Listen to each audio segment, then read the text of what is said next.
옛날 아주 먼 옛날에 남쪽 산줄기가 낮게 내려와 들판을 감싸고 그 아래로 작은 냇물이 마을을 지나가던 고을이 있었어요. 그 마을 사람들은 봄이면 보리싹을 살피고 여름이면 우물가에 모여 더위를 식히며 가을이면 갓단을 말리고 겨울이면 부엌 아궁이 앞에서 묵은 이야기를 나누었지요. 마을 한가운데에는 기와 지붕이 넓은 대감댁이 있었고 그 집 고가는 오래전부터 여러 집의 배고픈 계절을 함께 견디게 해주던 큰 그릇 같았어요. 그의 장마는 유난히 길었어요. 하늘은 며칠째 잿빛이었고 산허리에서 내려온 안개가 초가 지붕 끝에 낮게 걸렸지요. 장날이 되어도 시장에는 사람이 많지 않았고 젖은 집신 소리와 빗물이 처마에서 떨어지는 소리만 조용히 섞였습니다. 생선 장수는 젖은 멍석을 접으며 한숨을 쉬었고 떡 파는 노파는 김이 오른 찜통을 품에 가까이 당겼어요. 그때 시장 어귀의 낡은 느티나무 아래에 작은 여자아이가 웅크리고 앉아 있었어요. 아이는 머리끝부터 발끝까지 비에 젖어 있었고 품에는 아무것도 없었어요. 누가 이름을 물어도 대답하지 않았고 어디서 왔느냐고 물어도 고개만 천천히 숙였지요. 사람들은 아이가 말을 못하는가 보다, 글도 모르는가 보다 하고 수군거렸어요. 어떤 이는 불쌍하다 했고 어떤 이는 괜히 집안에 들이면 애기 붙는다고 했습니다. 아이는 그런 말들을 듣고도 눈을 깜빡일 뿐 울지도 않고 도망가지도 않았어요. 다만 빗물이 발등을 타고 흐르는 것을 가만히 내려다보았지요. 그 시장을 지나던 대감댁, 부엌 일꾼 순덕 할멈이 아이를 보았어요. 순덕 할멈은 허리가 조금 굽었지만 손끝이 야무지고 마을 아이들이 배고프다 하면 늘 누룽지 한 조각을 나누어 주던 사람이었지요. 할멈은 아이 앞에 쪼그려 앉아 젖은 머리카락을 귀 뒤로 넘겨주며 말했어요. 비 오는 날 길에 앉은 아이는 그냥 지나치면 안 된다. 아이는 그 말을 듣고 처음으로 할멈의 얼굴을 올려다보았고 그 눈빛이 너무 고요해서 할멈의 마음이 오래 흔들렸어요. 순덕 할멈은 아이를 대감댁으로 데려갔어요. 큰 대문 안으로 들어서자 넓은 마당에는 빗물이 얕게 고여 있었고 처마 밑에는 젖은 장작들이 줄지어 기대어 있었지요. 안채 사람들은 낯선 아이를 보며 얼굴을 찌푸렸지만 대감댁 안주인은 굶주린 어린 것을 문 밖에 다시 내보낼 수는 없다고 했어요. 그래서 아이는 부엌 옆 작은 방에서 지내게 되었습니다. 방이라고 해도 벽은 낮고 바람은 잘 스며들었지만 마른 집자리와 따뜻한 국 한 그릇이 있었으니 시장 어귀보다는 훨씬 나았지요. 아이에게는 이름이 없었어요. 말을 하지 않으니 누구도 아이의 진짜 이름을 알 수 없었지요. 부엌의 젊은 일꾼들은 아이를 비아라고 불렀어요. 비 오는 날 들어온 아이라는 뜻이었지만 비아는 이름을 불러도 놀라지 않았고 그저 조용히 손을 멈추고 상대를 바라보았습니다. 순덕 할멈은 그런 비아에게 굳이 말을 시키지 않았어요. 대신 밥상 닦는 법, 재치우는 법, 물독 덮는 법을 천천히 보여주었지요. 비아는 이를 빨리 배웠어요. 새벽이면 누구보다 먼저 일어나 부엌 아궁이 앞에 식은 재를 긁어내고 검은 솥뚜껑을 마른 수건으로 닦았습니다.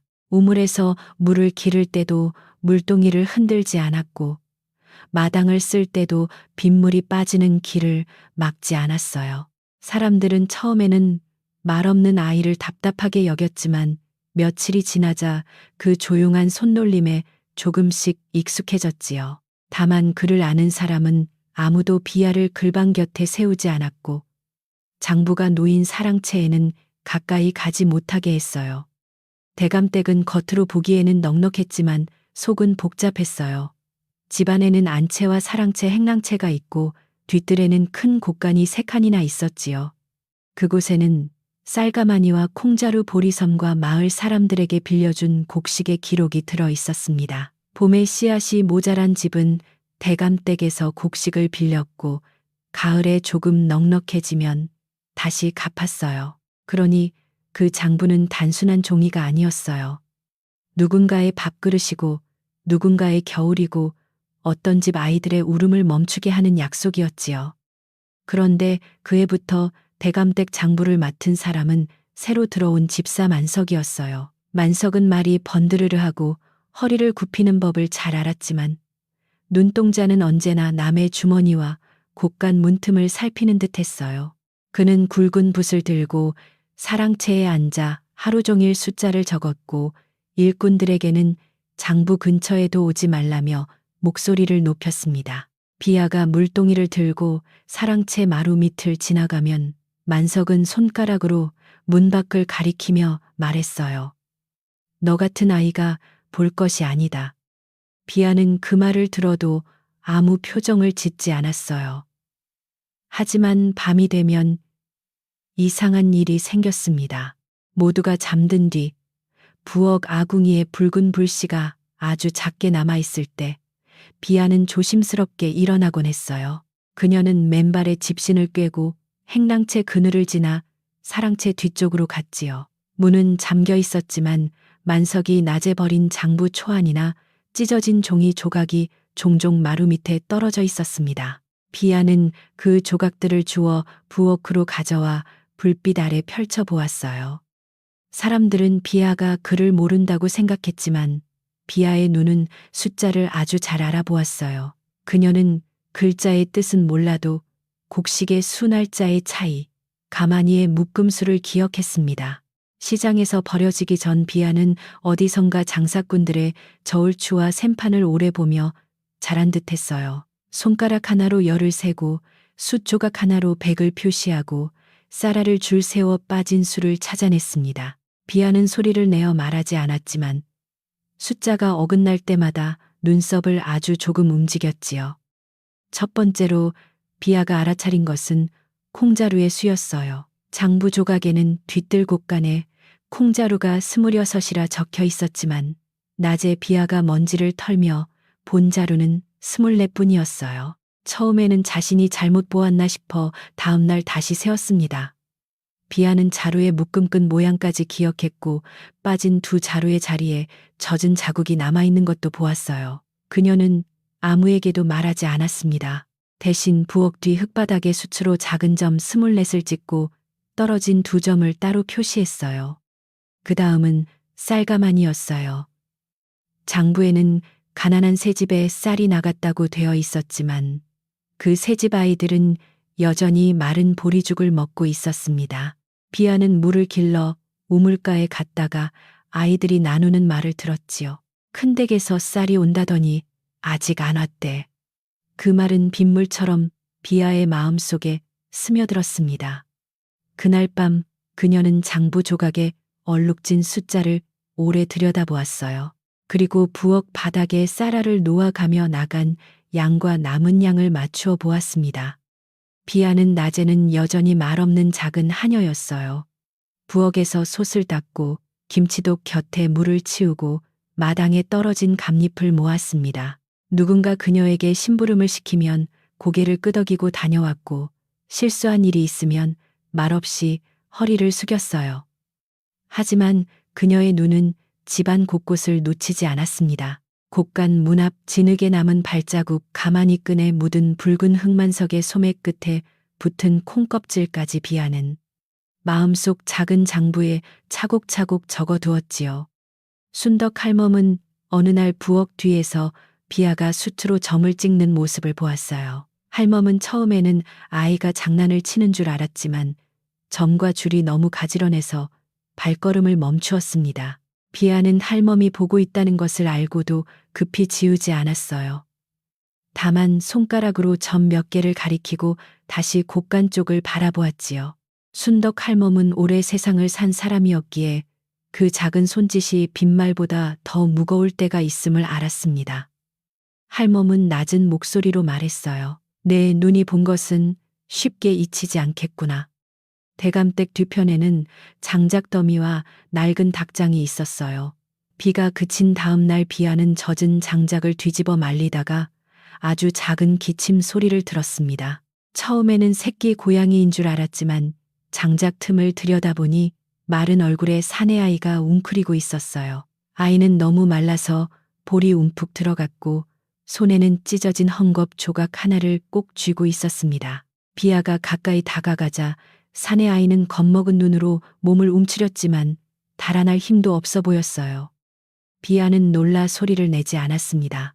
그녀는 천천히 부엌으로 돌아가 식은 보리밥 한 덩이와 무국에 적신 숟가락을 가져왔어요. 그리고 장작더미 앞에 앉아 밥을 조금씩 떼어 아이 앞에 놓았습니다. 사내 아이는 처음에는 손대지 않았지만 냄새를 맡고는 작은 손으로 밥을 집어 먹었어요. 비아는 그 모습을 보며 자신의 젖은 시장 어귀를 떠올렸습니다. 누구도 이름을 묻지 않고 먼저 밥을 내밀어 주던 순덕 할멈의 손도 떠올랐지요. 그래서 비아는 그 아이를 그냥 지나치지 않았어요. 그날부터 비아는 사내 아이를 몰래 돌보았어요.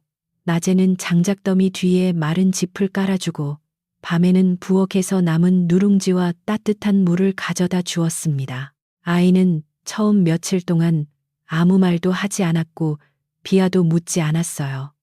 두 아이는 말 대신 눈빛과 손짓으로 서로를 살폈습니다. 비아가 손바닥을 펴 보이면 기다리라는 뜻이었고 손가락으로 입술을 가리키면 조용히 하라는 뜻이었지요. 이상하게도 사내 아이는 비아의 손짓을 금세 알아듣고 고개를 끄덕였습니다. 비아는 아이가 오래 숨어 있을 수 없다는 것을 알았어요. 장작더미는 비를 막기 어렵고 밤이 깊으면 산바람이 내려와 뼛속까지 차가웠으니까요. 하지만 대감댁 사람들에게 바로 알리면 아이가 쫓겨날지도 몰랐습니다. 요즘 집안에서는 쌀이 모자란다는 말이 돌았고 만석은 부엌에 남은 밥 한 숟가락까지 따지는 사람이었어요. 그래서 비아는 더 조심스러워졌습니다. 그녀는 자기 몫의 밥을 조금씩 남겼고 물동이를 들고 갈 때마다 장작더미 쪽을 슬쩍 살폈지요.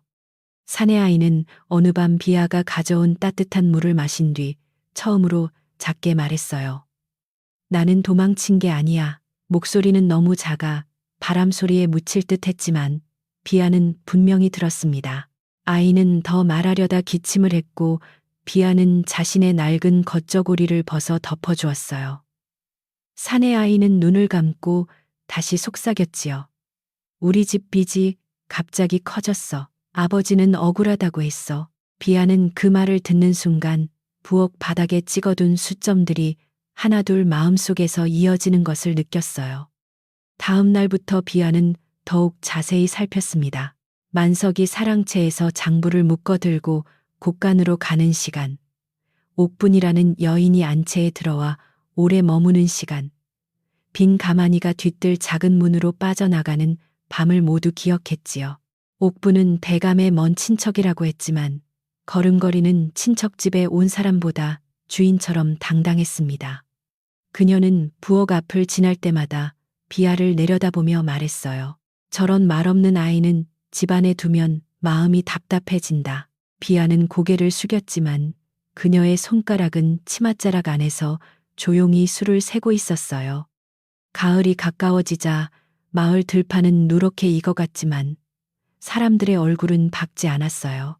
몇몇 집은 봄에 빌린 씨앗보다 훨씬 많은 빚이 장부에 적혔다고 했고 어떤 집은 갚을 곡식이 없어 겨울나기가 두렵다고 했습니다. 우물가에서는 낮은 목소리의 수군거림이 자주 들렸어요. 예전 큰 댁은 이렇지 않았는데 장부를 맡은 사람이 바뀐 뒤부터 이상해.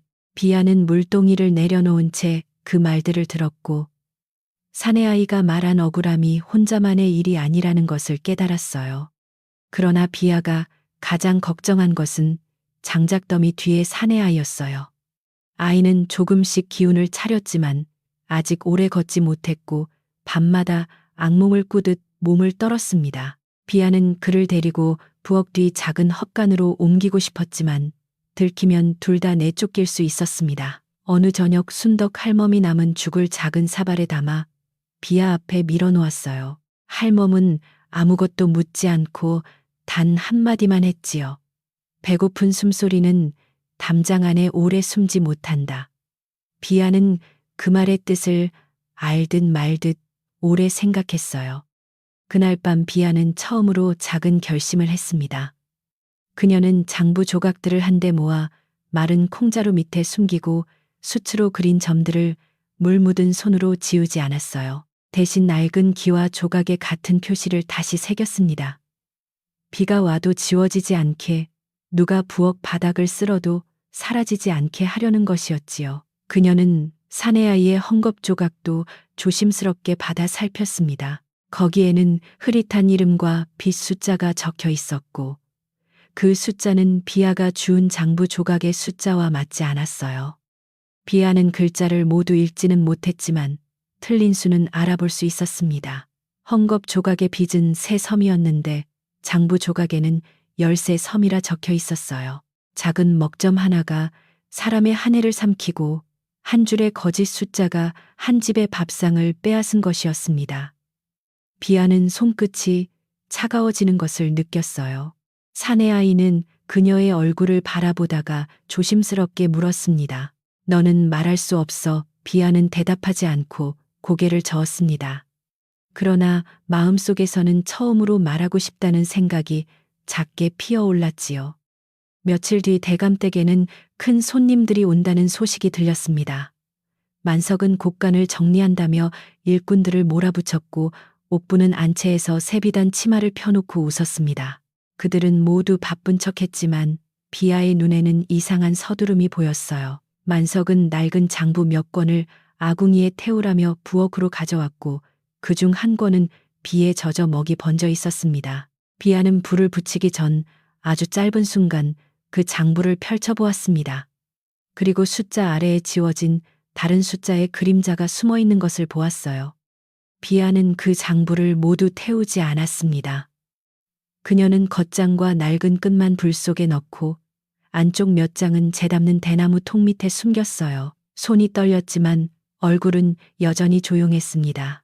만석이 부엌 문 앞에 와서 다 태웠느냐고 물었을 때 비아는 재가 담긴 삽을 들어보였지요. 만석은 아이가 글도 숫자도 모를 것이라 믿고 코웃음을 쳤습니다. 하지만 그가 돌아간 뒤 비아는 숨겨둔 종이를 꺼내 말리고 숫으로 보이는 숫자들을 기와 조각에 옮겨 적었습니다. 그날 밤 비아는 장작더미 뒤에 사내아이에게 더 따뜻한 자리를 만들어 주었습니다. 마른 짚을 두껍게 깔고 순덕 할멈이 모른 척 놓아둔 낡은 이불을 덮어주었지요. 사내아이는 눈을 감기 전 비아의 손목을 살며시 붙잡았습니다. 내가 있으면 네가 혼나지 않을까. 비아는 잠시 아이를 바라보다가 고개를 저었습니다.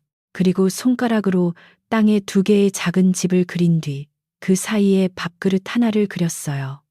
사내아이는 그 뜻을 알아듣고 아주 작게 웃었습니다. 비가 그친 뒤 처음으로 달이 뜬 밤이었어요. 대감댁 지붕에 젖은 기와가 은빛으로 반짝였고 마당의 무릉덩이에는 하늘이 조용히 담겼습니다. 비아는 부엌 문턱에 앉아 자신의 작은 손을 내려다보았어요. 이 손은 재를 치우고 물을 샜고 남은 밥을 감추는 손이었습니다.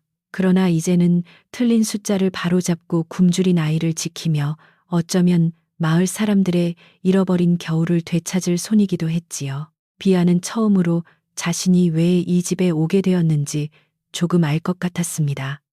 새벽녘 순덕 할멈은 부엌으로 들어오다 문턱에 앉은 비아를 보았습니다. 아이의 곁에는 마른 장부 종이와 기와 조각, 그리고 쌀알 몇 개가 가지런히 놓여 있었지요. 할멈은 그 모든 것을 한눈에 보았지만 놀라 소리치지 않았습니다. 오히려 아궁이에 불을 살리며 평소와 같은 목소리로 말했어요. 아침밥은 늦지 않게 해야 한다. 잠시 뒤 할멈은 비아 곁에 따뜻한 물 한 그릇을 내려놓고 덧붙였지요. 하지만 밥보다 먼저 지켜야 할 것이 있을 때도 있다. 비아는 2 손으로 물그릇을 감싸 쥐었습니다. 손바닥에 번지는 온기가 밤새 굳어있던 마음을 조금 풀어주었어요.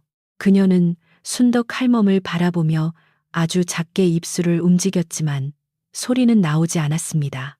할멈은 재촉하지 않았고 비아가 말하지 않아도 그 마음을 알아듣는 듯 했습니다. 마당 밖에서는 닭이 울고 먼 들판에서는 처다침 안개가 천천히 걷히고 있었어요. 비아는 숨겨둔 장부 조각을 다시 품속에 넣었습니다. 아직 모든 것을 밝힐 때는 아니었지만 이제 그녀는 혼자가 아니었지요. 그날 아침부터 대감댁 안은 이상하게 부산했어요. 사랑채 마루에는 젖은 장부가 널렸고 곳간 앞에는 만석이 새로 만든 나무 자물쇠가 걸렸습니다. 예전에는 순덕 할멈이나 오래된 머슴들이 곡식 술을 함께 보았지만 이제 만석은 누구도 가까이 오지 못하게 했지요. 그는 허리춤에 열쇠 꾸러미를 차고 다니며 일부러 소리를 크게 냈습니다. 열쇠가 짤랑거릴 때마다 사람들은 그가 집안 살림의 중심에 선 사람인 듯 고개를 숙였어요. 만석은 비아를 볼 때마다 눈을 가늘게 떴습니다. 아이가 말이 없고 얼굴이 작아 보잘것없다고 여겼지만 어쩐지 부엌 근처에만 있으면 자기 뒤통수가 간질거리는 것 같았지요. 그래서 그는 더 자주 부엌을 들여다보았습니다. 재나 잘 치워라. 곳간 쪽으로는 발끝도 들이지 말고. 그가 이렇게 말하면 비아는 고개를 숙였고 만석은 이내 만족한 듯 돌아섰습니다. 그러나 비아의 눈은 그의 집신 바닥에 묻은 흑색까지 조용히 기억했어요. 새로 드나들기 시작한 옥부는 만석보다 더 부드러운 얼굴을 하고 있었지만 말끝은 날카로웠습니다. 그녀는 대감의 먼 친척이라며 안채의 문턱을 쉽게 넘었고 안주인 앞에서는 살뜰히 웃다가도 부엌으로 내려오면 입가에 웃음을 거두었어요. 옥부는 말없는 비아를 보고 이 집에 입 없는 아이가 들어온 뒤로 기운이 눅눅하다고 중얼거렸습니다. 젊은 일꾼들은 그 말을 듣고 피식 웃었지만 순덕 할멈은 소뚜껑을 닦던 손을 잠시 멈추고 그녀의 뒷모습을 바라보았지요. 그 즈음 마을에는 이상한 소문이 돌기 시작했습니다. 대감댁 곳간에 곡식이 많이 줄었다는 말, 마을 사람들에게 나가야 할 쌀이 중간에서 사라졌다는 말, 그리고 밤마다 부엌 아이가 어딘가로 밥을 숨겨 나른다는 말이었어요. 처음에는 우물가에 모인 안악들이 낮은 목소리로 나누던 이야기였지만 며칠 지나지 않아 장터의 떡장수와 나무꾼들까지 그 말을 알게 되었습니다. 소문은 마른 갯집에 붙은 불씨처럼 조용하지만 빠르게 번져갔지요. 비아는 그 소문을 가장 늦게 들은 척했지만 사실 누구보다 먼저 알고 있었습니다. 우물에서 물을 기를 때 안악들의 말끝이 갑자기 끊기고 장터 심부름을 나가면 사람들이 그녀의 젖은 치맛단과 작은 손을 힐끔거렸으니까요. 어떤 아이들은 뒤에서 도둑하녀 라고 속삭였고 어떤 노인은 가엾다는 듯 혀를 찼습니다. 비아는 아무 말도 하지 않았습니다. 다만 물동이를 조금 더 단단히 잡고 물이 넘치지 않게 걸음을 맞추었어요. 장작더미 뒤에 숨어있던 사내 아이도 그 소문을 들었습니다. 그는 낮 동안 헛간 구석에 몸을 숨기고 있다가 비아가 가져온 보리밥을 받으며 조심스럽게 눈치를 보았어요. 아이는 자신 때문에 비아가 도둑으로 몰릴까봐 두려워했습니다. 어느 밤 그는 떨리는 목소리로 나를 그냥 보내도 돼 라고 말했지만 비아는 대답 대신 밥그릇을 그의 손에 다시 밀어주었습니다. 그리고 땅에 작은 원 2개를 그린 뒤 그 사이에 긴 선을 이어 놓았어요. 사내 아이는 그 그림을 한참 바라보다가 고개를 숙였습니다. 두 원은 두 아이였고 가운데 선은 서로를 버리지 않겠다는 뜻처럼 보였지요. 비아는 그날 밤부터 밥을 더 조심스럽게 숨겼습니다. 남은 밥을 한꺼번에 덜어내지 않고 솥 가장자리에 붙은 누룽지를 긁어 모아 말렸으며 무청을 삶은 물에 보리 한 줌을 풀어 따뜻하게 만들었습니다. 그녀의 손길은 작았지만 매우 빈틈없었어요. 그러나 이런 작은 움직임도 만석의 의심을 완전히 피하지는 못했습니다. 만석은 어느 날 부엌으로 내려와 남은 밥솥을 뒤졌습니다. 그는 사발을 들어보고 뚜껑 냄새를 맡고 아궁이 옆에 놓인 재통까지 발로 툭툭 찼어요. 젊은 일꾼들은 겁을 먹고 뒤로 물러섰고 비아는 솥 앞에 선 채 두 손을 가지런히 모았습니다. 만석은 비아를 내려다보며 말을 못한다고 죄가 없는 것은 아니다 라고 했습니다. 그 말에 부엌 안은 잠시 조용해졌고 뜨거운 김이 낮게 퍼져 사람들의 얼굴을 흐리게 만들었어요. 그날 저녁 옥부는 안채 마루에서 안주인에게 걱정스러운 척 말했습니다. 요즘 마을에 큰데 곡식이 새고 있다는 말이 돈단이 집안에 들인 아이들을 살펴야 합니다. 그녀는 말하면서도 손끝으로 비단 소매를 매만졌고 눈은 부엌 쪽을 향해 있었습니다. 안주인은 마음이 약한 사람이어서 곧바로 꾸짖지는 못했지만 얼굴에 근심이 번졌어요. 비아는 멀리서 그 모습을 보았습니다. 옥분의 말은 마치 젖은 옷처럼 천천히 사람 마음에 달라붙고 있었지요. 마을 쪽에서도 불만이 커졌습니다. 김서방네는 씨앗을 빌린 기록이 갑자기 2배가 되었다고 했고 박 과부네는 갚은 콩이 장부에 없다고 했습니다. 예전 같으면 대감댁 늙은 서리가 마을 어른들과 함께 앉아 천천히 따졌겠지만 지금은 만석이 장부를 혼자 쥐고 있어 누구도 쉽게 입을 열지 못했어요. 사람들은 대감댁 대문 앞까지 왔다가도 발길을 돌렸습니다. 큰 집에 맞서다 더 큰 빚을 뒤집었을까 두려웠기 때문이지요. 비아는 그들의 두려움을 보았습니다. 우물가에서 물을 기다리던 박과부가 빈 항아리를 붙잡고 한숨 쉬는 모습. 김서방의 어린 딸이 마른 조밥을 들고 동생에게 먼저 먹으라 하는 모습도 보았지요. 숫자는 종이 위에만 있는 것이 아니었습니다. 한 섬이 줄면 한 집의 저녁이 묽어지고 2 섬이 사라지면 아이들의 손목이 가늘어졌어요. 비아는 이제 자신이 세고 있는 것이 곡식만이 아니라는 것을 알았습니다. 그것은 사람들의 겨울과 숨소리였어요. 순덕 할멈은 그런 비아를 멀리서 지켜보았습니다. 할멈은 아이가 밤마다 무엇을 하는지 대강 알고 있었지만 일부러 묻지 않았습니다. 너무 일찍 해묻는 말은 작은 싹을 부러뜨릴 수 있으니까요. 어느 날 할멈은 무청을 다듬으며 비아 옆에 앉았습니다. 그리고 손에 묻은 흙을 털지도 않은 채 나지막이 말했어요. 모든 것을 한꺼번에 밝히려 하지 말고 먼저 사라진 것과 남은 것을 나란히 놓아 보아라. 비아는 그 말에 천천히 고개를 끄덕였습니다. 그날 밤 비아는 숨겨둔 장부 조각들을 다시 꺼냈습니다. 그녀는 부엌 문틈으로 들어오는 달빛 아래에 종이를 펼쳐놓고 쌀알과 콩알을 따로 줄 세웠어요. 장부에는 마을 새 집에 쌀 6섬이 나갔다고 적혀 있었지만 실제로 받은 집은 하나도 없었습니다. 또 콩내 자루가 제사 준비로 쓰였다고 되어 있었지만 제사상에는 콩으로 만든 음식이 적었지요. 비아는 쌀알 6줄을 만들고 그 옆에 빈자리를 남겼습니다. 빈자리는 거짓을 말없이 드러내고 있었어요. 그러는 동안 만석은 뒤뜰 작은 문을 자주 드나들었습니다.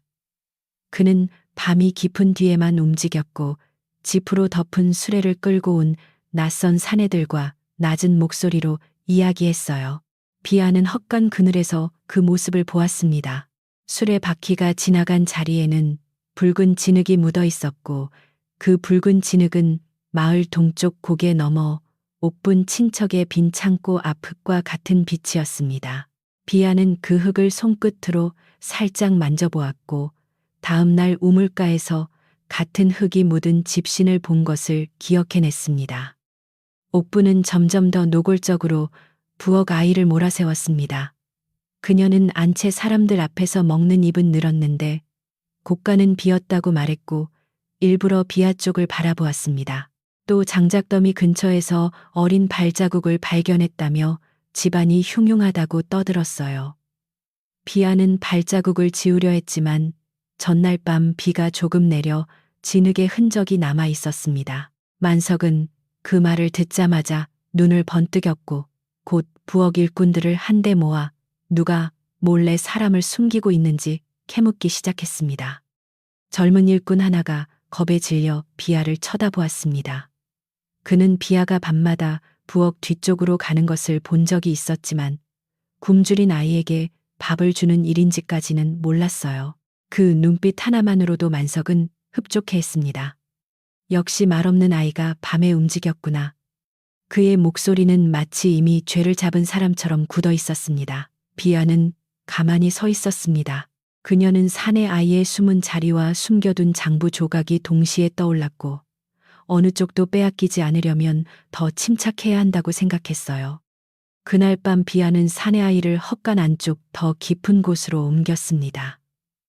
낡은 멍석 뒤에는 예전에 쓰던 절구와 깨진 항아리들이 쌓여 있어 작은 몸 하나 숨기기에는 충분했지요. 사내 아이는 몸을 웅크린 채 비아의 손을 잡았습니다. 그는 너무 미안해서 눈물이 고였지만 비아는 조용히 손등을 토닥였습니다.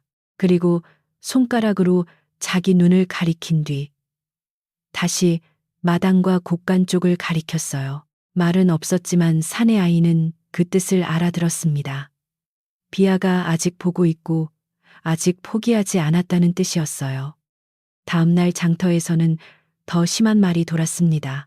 누군가는 비아가 시장에서 버려진 아이가 아니라 본래 도둑무리의 심부름꾼이었다고 했고, 누군가는 큰데 곡간이 비는 것도 그 아이가 밤마다 곡식을 빼내기 때문이라고 했습니다. 거짓말은 처음에는 어설펐지만 많은 입을 지나며 그럴듯한 모양을 갖추었어요. 마을 사람들 중 몇은 믿지 않았지만 배고픔과 두려움이 사람의 마음을 흐리게 했습니다. 당장 쌀이 없으면 누군가를 탓하고 싶은 마음이 생기는 법이었지요. 비아는 장터 심부름을 다녀오며 자신을 향한 눈길들을 견뎠습니다. 젖은 생선 냄새, 볶은 콩 냄새, 말린 고사리 냄새가 섞인 시장길에서 사람들은 그녀가 지나갈 때마다 말을 낮추었어요. 어느 노파는 비아의 손목이 너무 가늘어 도둑질할 힘도 없어 보인다며 혀를 찾고, 다른 사내는 작다고 죄가 작은 것은 아니라고 했습니다. 비아는 아무 말도 하지 않았습니다. 대신 장터 끝에서 만석이 낯선 곡식 장수와 은밀히 만나는 모습을 보았고, 그의 손에서 작은 종이 꾸러미가 오가는 것을 기억했습니다. 그 종이 꾸러미는 밤에 다시 비아의 손에 들어왔습니다. 정확히는 만석이 사랑채 뒤편에서 떨어뜨린 것을 비아가 주운 것이었어요. 종이는 젖은 흙에 반쯤 묻혀 있었고 그 안에는 짧은 숫자와 동쪽 창고라는 말이 적혀 있었습니다. 글자는 다 읽지 못했지만 숫자와 방향은 알 수 있었습니다. 비아는 그 종이를 품에 넣고 부엌으로 돌아왔어요. 그리고 기와 조각에 새겨둔 표시 옆에 새로운 줄을 하나 더 그었습니다. 거짓은 이제 한 곳으로 흐르고 있었고 그 끝에는 옥분과 만석이 함께 서 있었습니다. 만석은 점점 초조해졌습니다.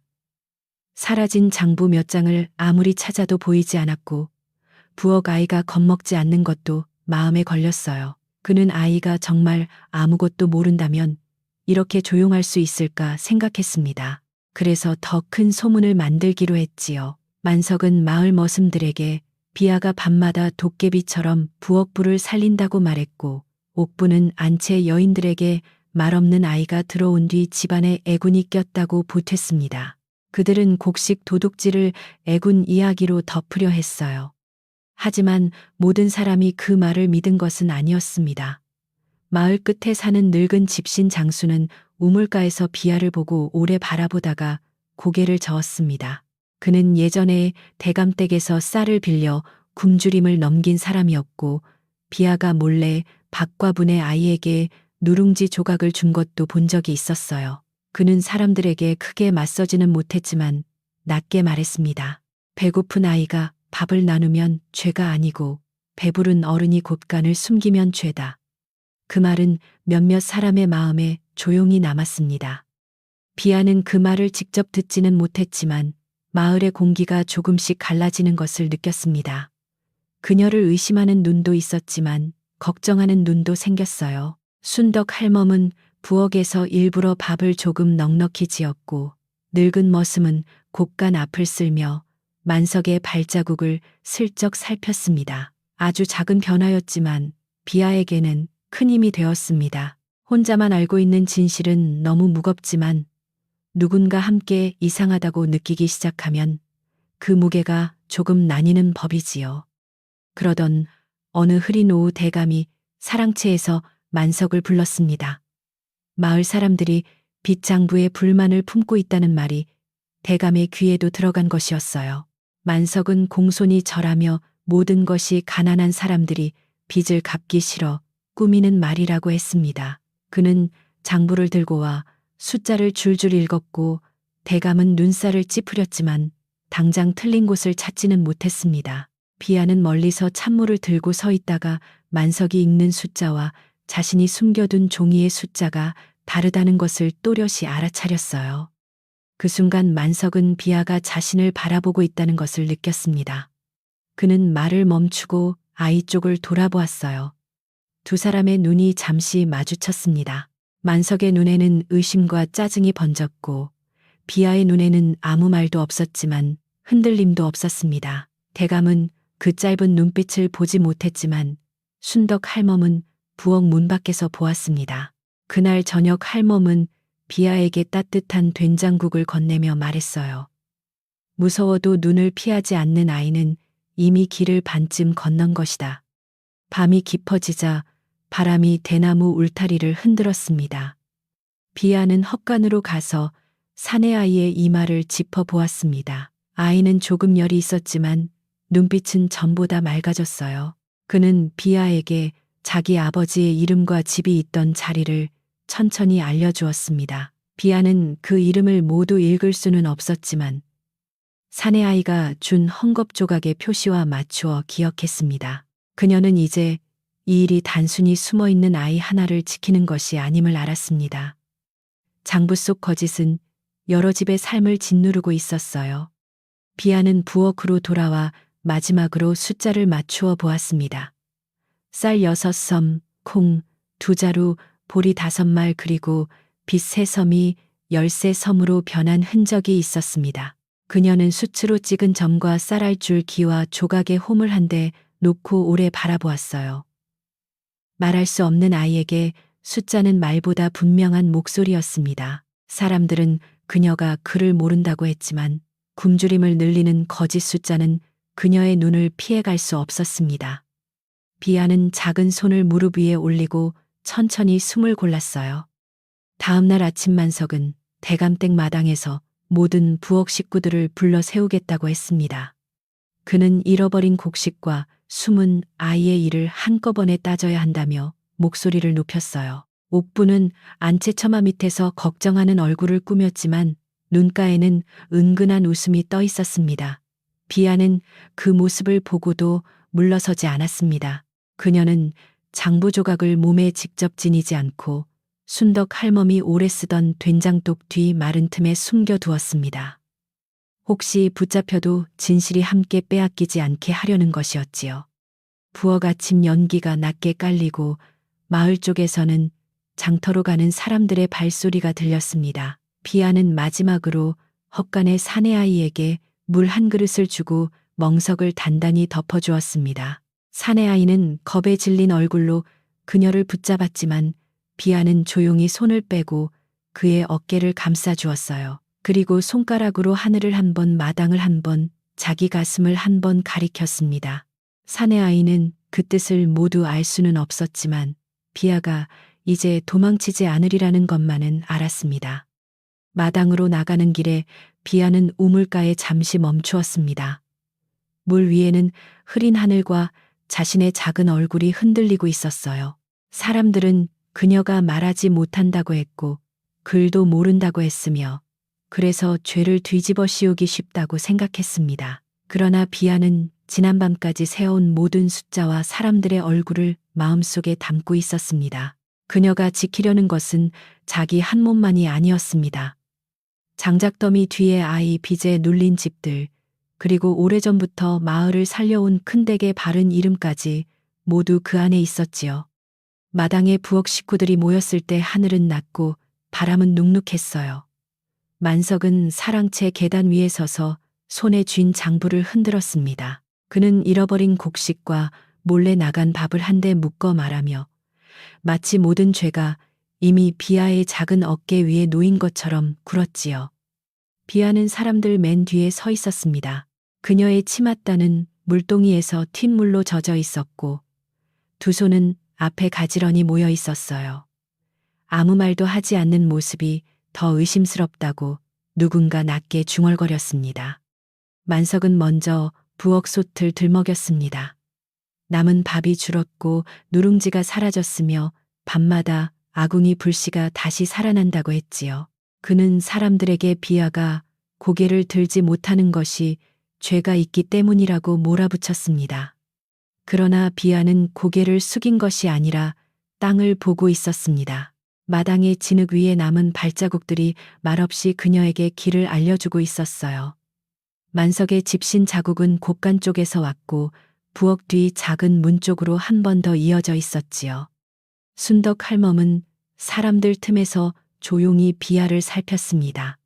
할멈은 나서서 아이를 감싸고 싶었지만 아직 때가 이르지 않다는 것을 알았어요. 만석은 말로 사람의 귀를 먼저 묶는 사람이었고 비아가 가진 것은 아직 잘 모인 자취뿐이었습니다. 그래서 할멈은 마당 한쪽에 놓인 빈 사발을 집어들어 천천히 닦으며 말했습니다. 빈 그릇은 아무 소리도 내지 않지만 무엇이 담겼는지는 자국이 말해준다. 사람들은 그 말을 이상하게 여겼지만 비아는 그 뜻을 마음속에 넣었습니다. 대감은 아직 사랑채 안에 있었고 안주인은 문발 뒤에서 걱정스럽게 지켜보고 있었습니다. 만석은 대감이 나오기 전에 사람들 마음을 자기 쪽으로 돌리려 했어요. 그는 비아에게 앞으로 나오라 손짓했습니다. 네가 밤마다 어디를 다니는지 말해보아라. 말을 못하면 손짓으로라도 해보아라. 그 목소리에는 친절이 조금도 없었습니다. 비아는 한 걸음 앞으로 나왔지만 자신의 숨은 장부 조각이 된장독 뒤에 있음을 떠올리며 마음을 굳게 잡았습니다. 그때 옥분이 처마 밑에서 나긋한 목소리로 말했습니다. 어린아이라 해서 그냥 넘기면 집안 기강이 무너집니다. 그녀는 걱정하는 얼굴을 하고 있었지만 입꼬리에는 눈에 띄지 않을 만큼 얇은 웃음이 걸려 있었어요. 몇몇 일꾼은 고개를 끄덕였고 젊은 하녀 하나는 비아가 불쌍해 눈을 피했습니다. 비아는 옥분의 소매 끝을 보았어요. 그 비단 소매 안쪽에는 붉은 흙이 아주 조금 묻어 있었습니다. 동쪽 창고 앞에 흙과 같은 빛이었지요. 만석이 비아를 더 몰아붙이려는 순간 대문 밖에서 소란이 들렸습니다. 박과 부와 김서방 그리고 마을 어른 몇 사람이 찾아온 것이었어요. 그들은 어젯밤 늙은 집신 장수의 말을 듣고 용기를 낸 사람들이었습니다. 대감댁 문지기는 난처해했지만 사람들은 더 물러서지 않았어요. 박과부는 얇은 보자기 속에서 낡은 곡식표를 꺼내 들고 떨리는 목소리로 말했습니다. 큰댁 장부에 저희가 갚지 않았다고 되어 있다 하여도 저는 분명 지난달 콩을 갚았습니다. 만석의 얼굴이 잠시 굳었습니다. 그러나 그는 곧 웃으며 가난한 사람들이 빚을 줄이려고 거짓말을 한다고 했지요. 김서방도 앞으로 나와 말했습니다. 저희 집 빚은 3섬이었는데 장부에는 8섬이라 합니다. 아이들 밥을 줄이며 갚아도 끝이 없으니 어찌합니까? 그 말에 마당의 공기가 무거워졌어요. 대감은 사랑채에서 천천히 나왔고 그의 얼굴에는 피곤함과 의심이 함께 어렸습니다.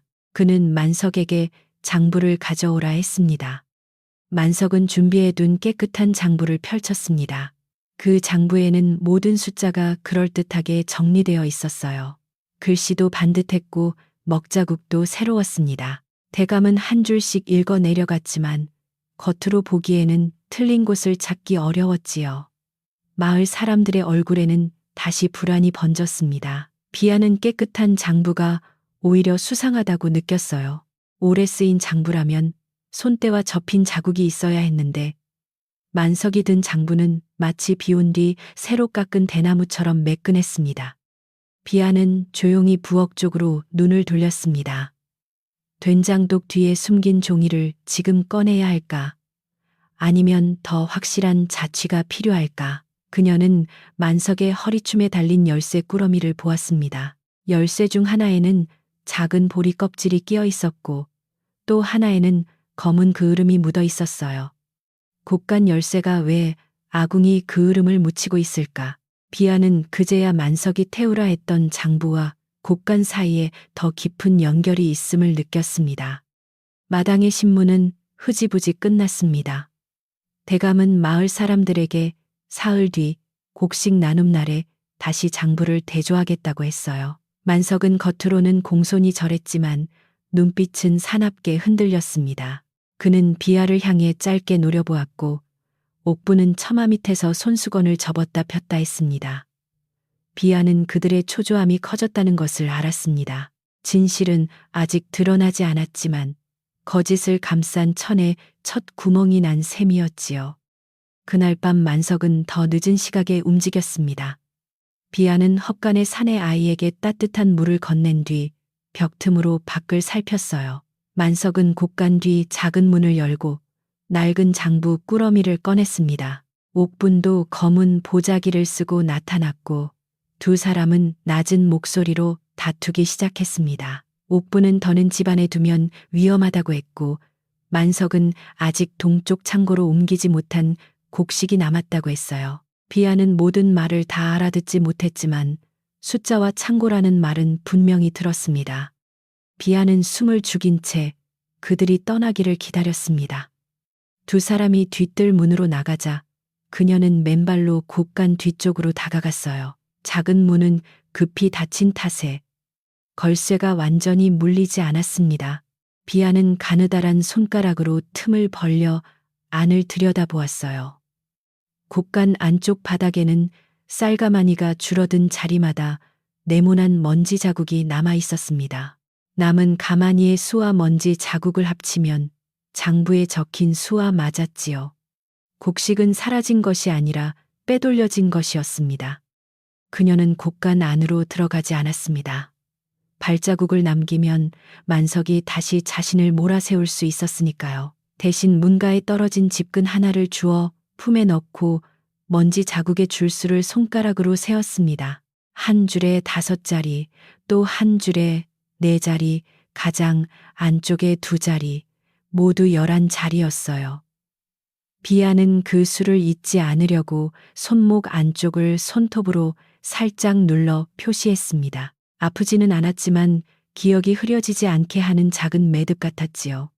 부엌으로 돌아오니 순덕 할멈이 기다리고 있었습니다. 할멈은 아무 말 없이 문을 열어주었고 비아가 품속에서 집근을 꺼내 보이자 오래 들여다보았습니다. 집근에는 대감댁 곡간에서 쓰는 매듭과 다른 매듭이 섞여 있었어요. 순덕 할멈은 젊을 때 여러 집 곡간 일을 해보았기에 그 차이를 알았습니다. 그녀는 낮게 말했습니다. 이 매듭은 동쪽 고개 너머 창고에서 쓰는 방식이다. 비아는 그 말을 듣고 눈을 크게 떴고 모든 길이 한 곳으로 모이는 것을 느꼈습니다. 다음 날 비아는 장터 심부름을 자청했습니다. 사람들은 말없는 아이가 스스로 나서는 것을 이상하게 보았지만 순덕 할멈이 고개를 끄덕여 주었어요. 비아는 무청한 묶음과 소금 주머니를 들고 시장으로 갔습니다. 길은 아직 진흙투성이었고 동쪽 고개로 이어지는 샛길에는 수레바퀴 자국이 깊게 남아 있었지요. 비아는 장터에 들르기 전 일부러 그 길을 조금 돌아갔습니다.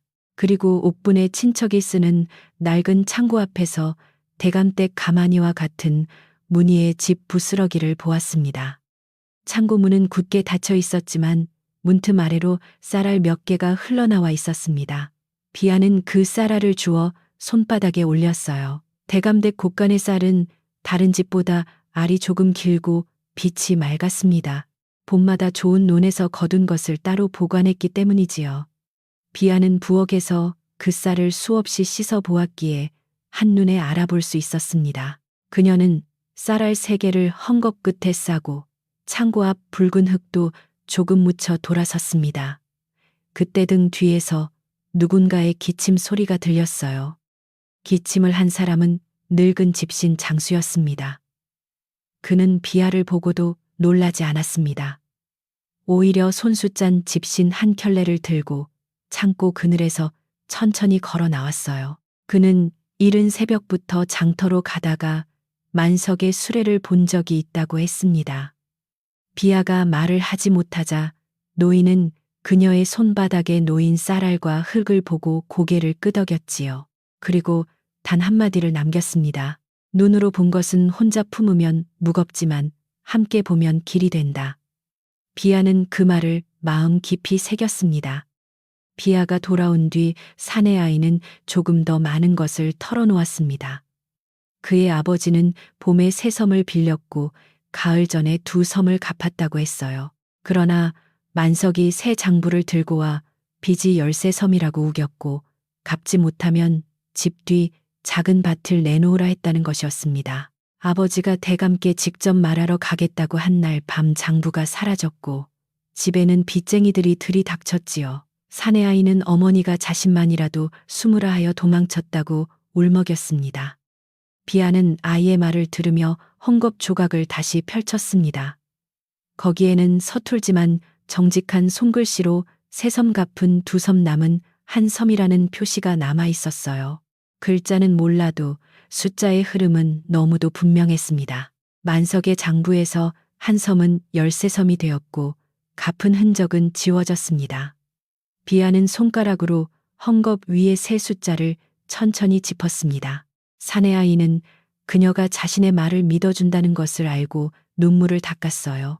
그 눈물은 비아에게 또 하나의 증거처럼 무거웠습니다. 그러나 증거를 모으는 일은 아직 끝나지 않았습니다. 비아는 만석이 새 장부를 너무 깨끗하게 만든 까닭을 생각했어요. 진짜 장부를 태웠다면 재 속에 남은 조각이 있을 것이고 태우지 못한 장은 어딘가에 숨겼을 것입니다. 그녀는 밤마다 아궁이의 재를 고운 채에 내려보았습니다. 순덕 할멈은 아무 말 없이 채를 빌려주었고 부엌의 젊은 하녀 하나도 모른 척 물을 길러 나가 주었습니다. 마침내 비아는 재 속에서 반쯤 탄 종이 가장자리를 찾아냈어요. 그 종이에는 먹이 그을음에 가려 있었지만 날짜와 숫자가 조금 남아 있었습니다. 비아는 그것을 물에 적시지 않고 밥풀로 얇은 종이에 붙여 펼쳤어요. 숫자는 희미했지만 김서방네 빚이 새 섬으로 적힌 줄과 닭과분의 콩 갚은 표시가 보였습니다. 새 장부와는 전혀 달랐지요. 비아는 그 조각을 말리며 손끝이 떨리는 것을 느꼈습니다. 이제 거짓이 단순한 의심이 아니라 눈앞에 자국으로 남았습니다. 그녀는 이것을 반드시 사람들 앞에 보여야 한다고 생각했어요. 순덕 할멈은 그날 밤 비아에게 작은 나무함을 내주었습니다. 오래전부터 된장독 뒤에 숨겨두던 낡은 함이었고 뚜껑은 삐걱거렸지만 안은 마른 쑥 냄새가 났어요. 할멈은 탄장부 조각 헝겊 비표, 동쪽, 창고에 쌀알 붉은 흙꽃간 집근을 차례로 넣게 했습니다. 그리고 비아의 손을 덮으며 말했지요. 물건은 입이 없지만 제자리에 놓이면 서로 말을 한다. 비아는 그 말이 자신과 닮았다고 느꼈습니다. 사흘 뒤 곡식 나눔 날이 가까워지자 만석과 옥부는 더 급하게 움직였습니다. 만석은 남은 가마니를 다시 세고 부족한 자리는 빈 가마니에 짚을 넣어 세워두려 했어요. 비아는 그것도 보았습니다. 겉으로는 가마니처럼 보였지만 손으로 밀면 속이 가볍게 흔들렸지요. 그녀는 빈 가마니의 위치를 모두 외웠습니다. 첫 번째 줄 끝에서 둘, 둘째 줄 가운데 하나, 뒤쪽 기둥 곁에 셋. 숫자는 그녀 안에서 조용히 자리를 잡았습니다. 옥부는 안주인에게 비아를 멀리 보내자고 했습니다. 곡식 나눔 날에는 손님과 마을 사람이 많이 오니 말없는 아이가 돌아다니면 보기 좋지 않습니다. 그러나 안주인은 그 말에 쉽게 고개를 끄덕이지 않았습니다. 요 며칠 비아가 부엌 일을 빠뜨린 적 없고 순덕 할멈도 아이를 믿는 눈치였기 때문이지요. 안주인은 잠시 생각하다가 부엌에서만 일하게 하겠다고 했습니다. 옥부는 아쉬운 듯 웃었지만 비아는 그 웃음 뒤에 숨은 불안함을 보았습니다. 비아는 사람들 앞에 설 준비를 했습니다. 말로 설명할 수 없으니 누구나 볼 수 있게 놓아야 했어요. 그녀는 쌀알줄을 만들고 콩알로 갚은 표시를 하고 집근 매듭을 서로 비교할 수 있도록 묶었습니다. 헝겊 비표는 사내 아이의 허락을 받아 나무 함 안에 넣었고 탄 장부 조각은 부서지지 않게 기름종이 사이에 끼웠습니다. 순덕 할멈은 이 모든 일을 지켜보다가 마지막으로 작은 흰 천을 내밀었습니다. 밝은 천 위에 놓으면 어두운 것도 보인다. 곡식 나눔 전날 밤 비아는 사내 아이에게 더는 숨어만 있지 않아도 될 때가 올 것이라 손짓했습니다. 아이는 겁이 많았지만 아버지의 이름을 되찾고 싶다는 마음이 더 컸어요. 그는 비아에게 고개를 끄덕이며 작은 헝겊 주머니를 건넸습니다. 그 안에는 그의 어머니가 남긴 깨진 나무패가 있었고 대감댁에서 곡식을 빌릴 때 받은 표식이 새겨져 있었습니다. 비아는 그것을 나무함에 넣으며 마음속으로 다짐했습니다. 내일은 이 작은 것들이 사람들의 큰 목소리를 이겨야 한다고요. 새벽이 오기 전 비아는 혼자 우물가에 섰습니다. 차가운 물 위에는 달빛이 작게 흔들렸고 먼 산에서는 새 한 마리가 울었어요. 그녀는 물에 비친 자신의 얼굴을 보았습니다. 시장 비 오는 날의 아이, 글도 말도 모른다고 여겨진 아이, 밤마다 남은 밥을 숨긴 아이가 거기에 있었습니다. 하지만 이제 그 아이의 품에는 마을의 굶주림을 밝힐 자취들이 있었습니다. 비아는 두 손으로 물을 떠 얼굴을 씻고 젖은 손끝으로 가슴을 눌렀습니다. 두려움은 아직 있었지만 물러서지는 않을 생각이었어요. 해가 떠오르자 대감댁 마당에는 멍석이 깔리고 곡간 앞에는 곡식을 나누기 위한 긴 줄이 생겼습니다. 마을 사람들은 저마다 낡은 표와 빈자루를 들고 모였고 만석은 새 장부를 들고 위엄 있게 서 있었습니다. 옥부는 안채 곁에서 조용히 상황을 살폈고 대감은 사랑채 마루에 앉아 모든 일을 지켜보려 했어요. 비아는 부엌 문 안쪽에 서서 흰천에 싼 나무함을 품에 안았습니다. 순덕 할멈은 그녀 곁에 서서 아주 낮게 말했습니다. 오늘은 내 손이 말할 차례다. 마당에 모인 사람들은 저마다 빈자루를 품에 안고 조용히 기다렸어요. 오래전부터 대감댁 곡식 나눔 날은 마을의 작은 잔치 같았지만 그날은 웃음이 적었습니다. 누구는 장부가 맞지 않을까 두려워했고 누구는 괜히 큰 집에 밉보일까 입술을 다물었지요. 만석은 그런 마음을 알고 있다는 듯 새 장부를 높이 들고 이름을 하나씩 불렀습니다. 그의 목소리는 크게 울렸지만 이상하게도 마당의 공기는 점점 더 무거워졌어요. 첫 번째로 불린 집은 김서방네였습니다. 만석은 장부를 펼쳐 빚이 8섬이라고 읽었고 김서방은 얼굴이 하얗게 질렸습니다. 그는 두 손으로 낡은 표를 내밀며 원래 3섬이었다고 말했지만 만석은 콧방 귀를 뀌었지요. 종이는 내가 가진 것이 바른 기록이다. 대감은 눈살을 찌푸렸지만 아직 판단을 내리지 않았습니다.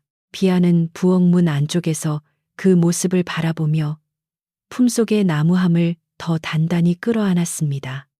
박과부 차례가 되자 마당은 더 조용해졌어요. 만석은 그녀가 콩을 갚지 않았다고 읽었고 박과부는 낡은 보자기 속에서 작은 콩알을 꿰어 둔 끈을 꺼냈습니다. 그것은 갚은 날마다 하나씩 묶어둔 표시였지요. 그러나 만석은 가난한 여자가 만든 표식을 어찌 장부와 견주느냐며 비웃었습니다.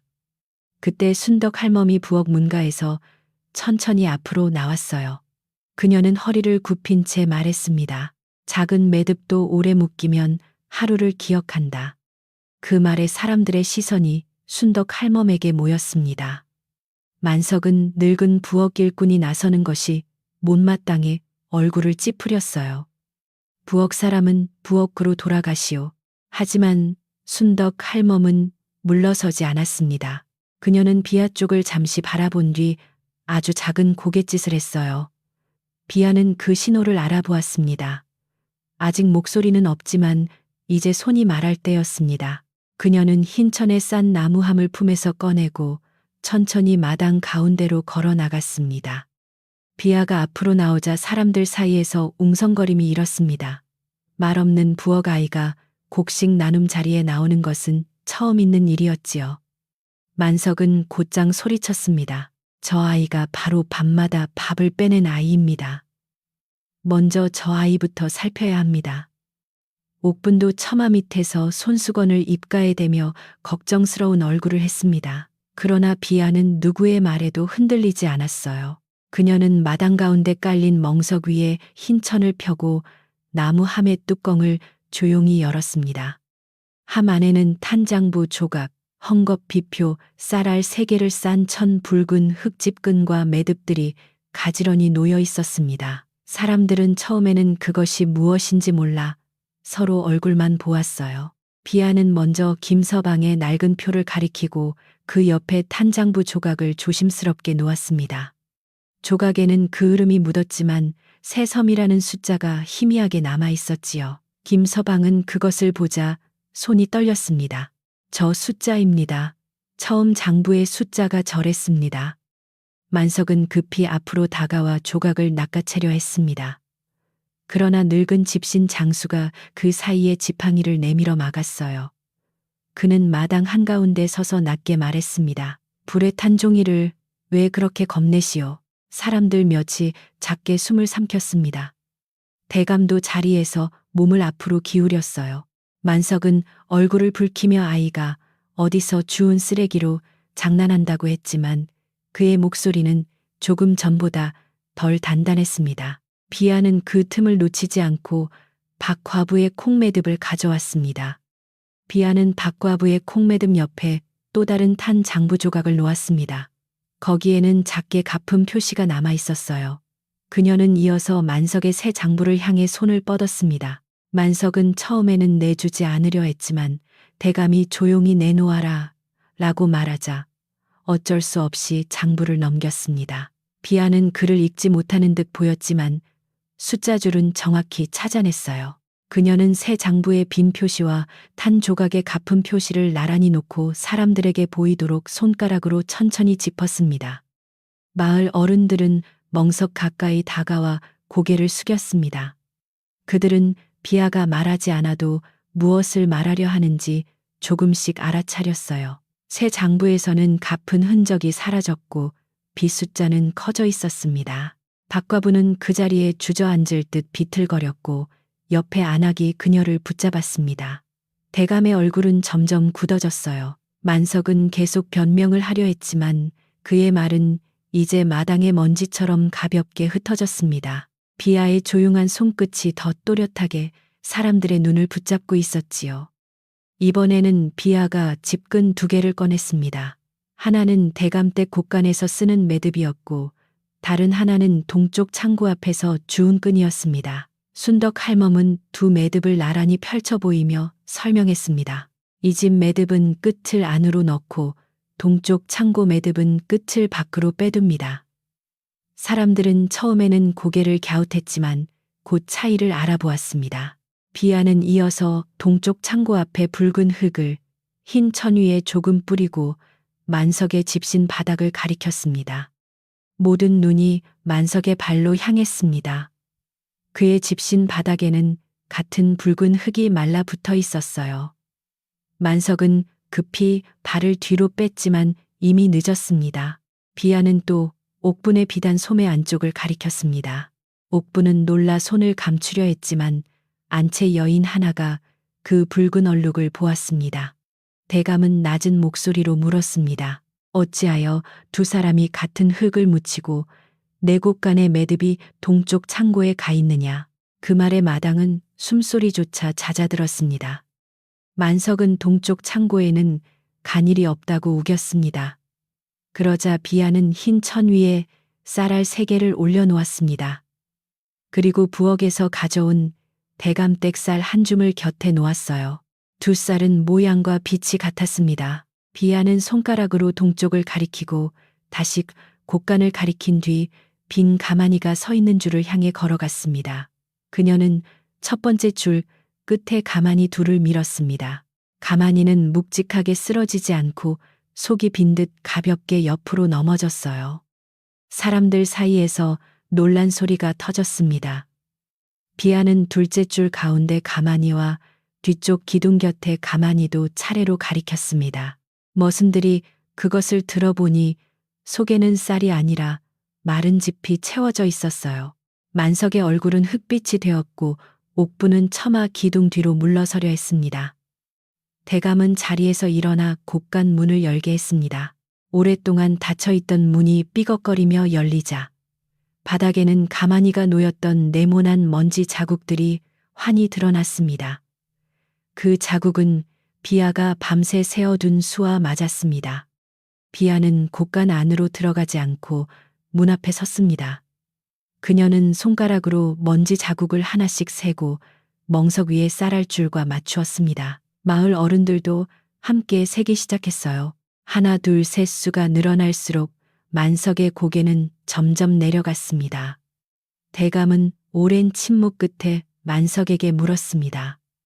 빈자리의 곡식은 어디에 있느냐? 만석은 대답하지 못했습니다. 그때 늙은 집신 장수가 앞으로 나와 새벽마다 동쪽 고개로 가던 술의 이야기를 했고 사람들의 의심은 확신으로 굳어졌지요. 옥부는 자신은 아무것도 모른다며 울먹이는 신호를 했습니다. 그러나 박과부가 그녀의 소매 얼룩을 가리키며 물었습니다. 친척이라더니 왜 우리 갚은 콩까지 지우려 했습니까? 옥분의 얼굴에서 꾸며낸 부드러움이 사라졌습니다. 그녀는 만석이 한 일이라고 밀어붙였고 만석은 옥분이 창고를 빌려주었다고 맞섰어요. 두 사람은 서로를 탓하느라 자신들이 한 일을 더 많이 흘려 말했습니다. 마당 사람들은 이제 누가 거짓을 만들었는지 똑똑히 알게 되었어요. 그때 헛간 쪽에서 작은 발소리가 들렸습니다. 사내 아이가 멍석 뒤에 숨어 있다가 천천히 모습을 드러낸 것이었어요. 그는 아직 마른 얼굴이었지만 눈빛은 전보다 분명했습니다. 비아는 놀라지 않았습니다. 아이가 더는 숨어 있지 않기로 마음먹은 것을 알았기 때문이지요. 사내 아이는 떨리는 손으로 어머니가 남긴 나무패를 내밀고 자기 아버지의 빚이 새섬이었다고 말했습니다. 그의 목소리는 작았지만 마당 사람들은 아무도 끼어들지 않고 끝까지 들었습니다. 비아는 사내 아이의 헝겊 비표를 멍석 위에 펼쳤습니다. 거기에는 세 섬 갚은 두 섬 남은 한 섬의 표시가 있었습니다. 대감은 그것을 오래 바라보았습니다. 그는 예전에 소작인들에게 직접 나누어 주던 표식과 나무패 모양을 기억하고 있었어요. 대감의 얼굴에는 부끄러움이 스쳤습니다. 집안 깊은 곳에 장부를 믿는 사이 담장 밖 사람들의 밥그릇이 줄어든 것을 늦게 알아차렸기 때문입니다. 그는 사내 아이에게 낮은 목소리로 말했습니다. 내 집의 억울함은 오늘 바로잡겠다. 그 말이 떨어지자 박과부는 눈물을 훔쳤고 김서방은 허리를 깊이 숙였습니다. 마을 사람들 사이에 오랫동안 막혀있던 숨이 조금씩 풀렸어요. 그러나 대감의 일은 거기서 끝나지 않았습니다. 그는 머슴들에게 즉시 동쪽 창고로 가서 곡식과 장부를 가져오게 했고 마을 어른 둘과 집신 장수도 함께 본의 증인이 되게 했습니다. 만석과 옥부는 사랑채 옆 빈방에 머물게 했고 더는 곳간이나 장부 근처에 가지 못하게 했지요. 비아는 그 모든 일을 조용히 지켜보았습니다. 해가 기울 무렵 동쪽 창고로 갔던 사람들이 돌아왔습니다. 그들의 수레에는 대감댁 표시가 붙은 가마니와 콩자루, 그리고 급히 숨겨둔 낡은 장부 몇 권이 실려 있었어요. 마당 사람들은 그것을 보며 탄식했습니다. 어떤 이는 분노했고 어떤 이는 안도했습니다. 대감은 낡은 장부를 펼쳐 새 장부와 하나씩 맞추게 했습니다. 비아가 모은 조각들과 나무패 매듭과 흙은 모두 제자리를 찾은 듯 서로 맞아 떨어졌습니다. 말없는 아이가 모은 작은 물건들이 큰 거짓을 무너뜨린 셈이었지요. 만석은 결국 고개를 들지 못했습니다. 그는 처음에는 장부를 잘못 옮겼을 뿐이라고 했지만 동쪽 창고에 곡식과 옥분 친척의 이름이 적힌 종이가 나오자 더는 변명할 길이 없었어요. 옥분도 먼 친척이라며 집안일을 도우러 왔다는 말을 반복했지만 마을 사람들의 눈은 이미 차가워졌습니다. 대감은 두 사람에게 마을 곡식과 빼앗은 표를 모두 돌려놓게 하고 다시는 대감댁 살림과 마을 장부에 손대지 못하도록 했습니다. 두 사람은 날이 저물기 전 큰 대문 밖으로 나가야 했어요. 그들이 떠나는 모습은 요란하지 않았습니다. 만석은 열쇠 꾸러미를 내려놓았고 그 소리가 마당 돌 위에 차갑게 울렸습니다. 옥부는 비단 소매를 끌어안고 고개를 숙였지만 아무도 그녀를 붙잡지 않았어요. 비아는 그 모습을 오래 바라보지 않았습니다. 미움보다 중요한 일이 남아 있었기 때문이지요. 그녀는 멍석 위의 물건들을 다시 조심스럽게 거두고 탄 장부 조각이 바람에 날리지 않게 흰 천으로 덮었습니다. 순덕 할멈은 곁에서 조용히 아이의 어깨를 감싸 주었습니다. 긴 하루가 지나자 마당의 날카로운 기운도 조금씩 낮아졌습니다. 대감은 곡간을 다시 열어 마을 사람들에게 먼저 따뜻한 죽을 나누게 했어요. 부엌에서는 큰 솥에 보리와 쌀을 섞어 끓였고 무청과 된장을 풀어 구수한 냄새가 퍼졌습니다. 젊은 하녀들은 빈 그릇을 씻고 머슴들은 장작을 더 넣었습니다. 낮 동안 울고 따지던 사람들도 뜨거운 죽 한 그릇을 받아들자 말수가 줄었습니다. 뱃속에 온기가 들어가면 마음의 끝도 조금 누그러지는 법이었지요. 박과부는 죽을 받아들고 비아 곁에 다가왔습니다. 그녀는 아이의 손을 잡으려다 혹시 놀랄까 망설였어요. 비아가 먼저 손을 내밀자 박과부는 그 손을 두 손으로 감싸 쥐었습니다. 네가 아니었으면 우리 집 겨울이 아주 길었을 것이다. 비아는 대답하지 못했지만 눈을 천천히 깜박였습니다. 김서방의 어린 딸도 작은 고구마 하나를 비아에게 내밀었습니다. 비아는 그것을 받아 반으로 나누어 사내 아이에게 주었고 사람들은 그 모습을 말없이 지켜보았습니다. 사내 아이는 처음으로 마당 한가운데서 숨지 않고 밥을 먹었습니다. 순덕 할멈이 낡은 겉저고리를 그의 어깨에 걸쳐 주었고 대감은 아이의 집을 찾아 억울한 빚을 지우게 하겠다고 약속했어요. 사내 아이는 고개를 숙였지만 밥그릇을 든 손은 더 이상 심하게 떨리지 않았습니다. 비아는 그의 곁에 앉아 천천히 죽을 먹었습니다. 낮 동안 너무 많은 눈길을 받은 탓에 지친 얼굴이었지만 마음속 깊은 곳에는 작은 불씨처럼 따뜻한 안도가 피어 있었습니다. 저녁이 완전히 내려오자 마당에는 등불이 켜졌습니다. 낮에 소란을 씻어내듯 우물가에서는 물 환는 소리가 다시 잔잔히 들렸고 부엌에서는 그릇 부딪히는 소리가 부드럽게 이어졌어요. 대감은 새로 장부를 살필 사람을 정하기 전까지 마을 어른들과 함께 술을 맞추겠다고 했습니다. 또 누구든 비표와 갚은 표시를 가지고 와서 다시 확인하게 했지요. 사람들은 오랜만에 큰댁 마당에서 겁먹지 않고 자기 이름을 말했습니다. 그 이름들이 하나씩 제자리로 돌아오는 것 같았어요. 비아는 밤이 깊어질 무렵 부엌 뒤로 나갔습니다. 장작더미 곁에는 더 이상 숨겨야 할 작은 몸이 없었고 헛간의 멍석도 걷혀 있었습니다. 그녀는 그 빈자리를 보며 한참 서 있었어요. 처음 사내아이의 기침 소리를 들었던 날 자신이 밥 한 덩이를 들고 얼마나 조심스럽게 다가갔는지 떠올랐습니다. 그 작은 밥덩이가 이렇게 큰 진실로 이어질 줄은 몰랐지요. 순덕 할멈이 뒤따라와 말했습니다. 작은 밥 한 숟가락도 바른 곳에 놓이면 집을 살린다. 비아는 할멈을 바라보았습니다. 입술이 조금 떨렸지만 여전히 말은 나오지 않았어요. 할멈은 재촉하지 않았습니다. 대신 부엌 아궁이 앞에 앉아 남은 고구마를 재 속에 묻었습니다. 잠시 뒤 달콤한 냄새가 퍼졌고 사내 아이와 젊은 하녀들이 하나둘 모여들었습니다. 모두 지친 얼굴이었지만 낮의 두려움은 많이 사라져 있었지요. 할멈은 익은 고구마를 반으로 갈라 비아에게 주며 웃었습니다. 오늘 밤은 속을 따뜻하게 하고 자야 한다. 비아는 뜨거운 고구마를 두 손으로 감싸 쥐었습니다. 손바닥에 온기가 번지자 낮 동안 굳어있던 어깨가 조금 내려갔어요. 마당 너머에서는 대감과 마을 어른들이 늦게까지 장부를 맞추는 소리가 들렸지만 그 소리는 더 이상 무서운 소리가 아니었습니다. 그것은 틀린 것을 바로잡는 소리였고 잃어버린 겨울을 되찾는 소리였지요. 비아는 조용히 하늘을 올려다 보았습니다. 구름 사이로 나온 달이 대감댁 지붕과 마을 초가 위에 똑같이 부드러운 빛을 내려주고 있었습니다. 그 밤 대감댁은 오래간만에 깊고 편안한 숨을 쉬는 듯 했습니다. 곡간문은 다시 닫혔지만 이번에는 두려움의 자물쇠가 아니라 약속의 자물쇠가 걸렸어요. 부엌에는 따뜻한 재 냄새가 남았고 우물가 물동이는 가지런히 놓였으며 마당 한가운데 깔렸던 멍석은 깨끗이 털려 처마 밑에 세워졌습니다. 비아는 순덕 할멈 곁에 누워 눈을 감았습니다.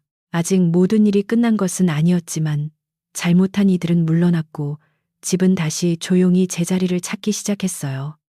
다음 날 아침 마을은 비 온 뒤 맑아진 들판처럼 조용히 깨어났어요. 대감댁 마당에는 전날의 발자국이 아직 남아 있었지만 사람들의 얼굴에는 어제와 다른 빛이 돌았습니다. 곡간 문은 다시 열렸고 이번에는 대감 혼자가 아니라 마을 어른 둘과 순덕 할멈 오래된 머슴이 함께 술을 세웠습니다. 비아는 부엌 문가에서 그 모습을 바라보았어요. 그녀는 여전히 작은 하녀였지만 이제 아무도 그 눈을 가볍게 여기지 않았습니다. 대감은 먼저 김서방과 박과부의 장부를 바로잡게 했습니다. 잘못 늘어난 빚은 지워졌고 갚은 곡식은 다시 갚은 것으로 적혔어요. 마을 사람들은 낡은 표와 매듭을 들고 차례로 나왔습니다. 어떤 이는 손때 묻은 나무패를 내밀었고 어떤 이는 보자기 속에서 콩알을 묶은 끈을 꺼냈지요. 예전에는 부끄러워 숨기던 작은 표시들이 그날은 모두 귀한 증거가 되었습니다. 비아는 그 표시들을 보며 작은 물건도 진실을 오래 품을 수 있음을 알았어요.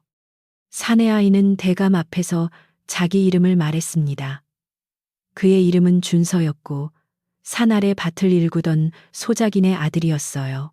준서는 처음에는 목소리가 자꾸 떨렸지만 비아가 곁에서 손을 살며시 잡아주자 끝까지 말할 수 있었습니다. 대감은 준서의 아버지를 찾아 사람을 보냈고 빚 때문에 빼앗길 뻔한 작은 밭도 다시 살피게 했어요.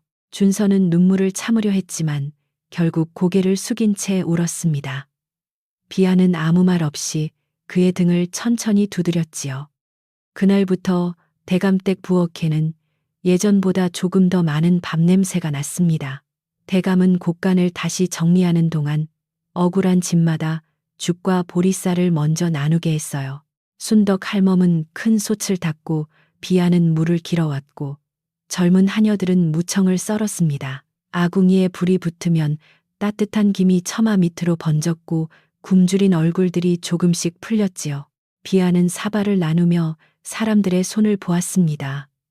거친 손, 마른 손, 떨리는 손들이 모두 밥 한 그릇 앞에서 조용해졌어요. 마을 사람들은 비아에게 고맙다는 말을 하고 싶어 했지만 아이가 말을 잘하지 않으니 어떻게 다가가야 할지 몰랐습니다. 그래서 어떤 이는 삶은 감자 두 알을 부엌 창가에 놓고 갔고 어떤 이는 마른 대추를 작은 종이에 싸두었습니다. 박과부는 낡았지만 깨끗한 속치마감을 가져왔고 김서방의 딸은 들꽃 몇 송이를 묶어주었어요. 비아는 그 선물들을 받으며 고개를 숙였습니다. 말은 없었지만 두 눈에는 처음 보는 따뜻한 빛이 천천히 고였습니다. 며칠이 지나자 대감댁에는 새 장부가 만들어졌습니다. 대감은 더 이상 한 사람에게만 장부를 맡기지 않겠다고 했어요.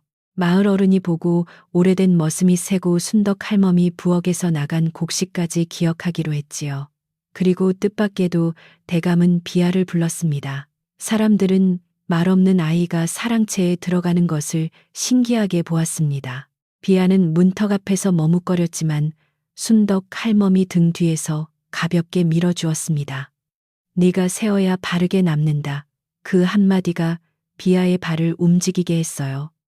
사랑채 안에는 햇빛이 조용히 들어와 마룻바닥을 환하게 비추고 있었습니다. 대감은 새종이를 펼치고 쌀과 콩과 보리의 수를 적게 했어요. 비아는 붓을 잡지는 못했지만 쌀알과 나무패를 놓아 수를 맞출 수 있었습니다.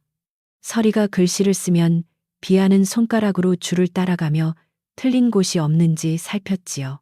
처음에는 사람들이 숨을 죽이고 보았지만 얼마 지나지 않아 모두 고개를 끄덕였습니다. 비아의 작은 손은 빠르지 않았지만 한 번 짚은 수는 틀리지 않았어요. 준서는 부엌 곁 작은 방에서 지내게 되었습니다. 아직 집안 형편이 완전히 돌아오지 않아 바로 돌아갈 수 없었기 때문이지요. 그는 낮에는 마당을 쓸고 저녁이면 비아가 숫자를 세는 곁에 앉아 나무 토막을 줄 세웠습니다.